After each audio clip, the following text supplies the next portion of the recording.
గురుగారు, వృషభ రాశి వారికి ఈ వారం ఏ విధంగా ఉండబోతోంది? వృషభ రాశి వారికి 6 గ్రహాలు దివ్యంగా యోగిస్తున్నాయమ్మ. ప్రధానంగా ఏకాదశంలో 4 గ్రహాలు బుధ, శుక్ర, రాహు, శనులు. అలాగే 3వ రాశిలో కుజ, చంద్రులు. విజయావకాశాలు బాగా పెరుగుతాయి. మీ ప్రయత్నాలు ఫలిస్తాయి. పరిపూర్ణమైన ధనాదాయ మార్గాలు పెరుగుతాయి.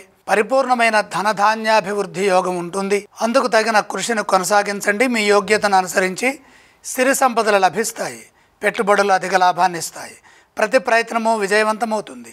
విశేషమైన బుద్ధి బలంతో పనిచేయడం ద్వారా కార్యక్రమాలు త్వరగా పూర్తవుతాయి. వ్యాపార బలం బ్రహ్మాండంగా ఉంది. వ్యాపారంలో బాగా కలిసి వస్తుంది. అందుకు అవసరమైన ఆలోచనలు సఫలమవుతాయి. తోటి వ్యాపారస్తుల నుండి ప్రోత్సాహం లభిస్తుంది. శ్రమకు తగిన ప్రతిఫలాన్ని అందుకుంటారు. నూతన ప్రయత్నాలు విజయవంతమవుతాయి.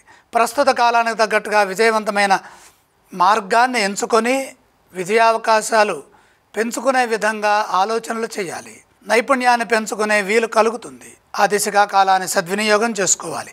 ఆత్మవిశ్వాసంతో పనిచేస్తే ఉద్యోగంలో కలిసి వస్తుంది. వెనకడుగు వేయకుండా ధర్మ మార్గంలో ధైర్యంగా ముందుకు సాగండి. భూగృహ వాహనాది యోగాలు కలిసి వస్తాయి. కుటుంబ సభ్యులతో కలిసి ఆనందిస్తారు. వారం ప్రారంభంలోనే శుభం జరుగుతుంది.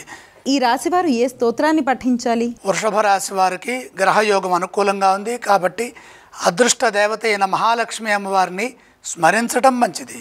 వృషభ రాశి వారు ఏ ఆలయాలు సందర్శిస్తే శుభ ఫలితాలు కలుగుతాయి? లక్ష్మీ సందర్శనం యోగాన్ని ఇస్తుంది. గురుగారు, ఈ రాశి వారు ఏవేవి దానం చేయాలి? దానాలు అవసరం లేదు.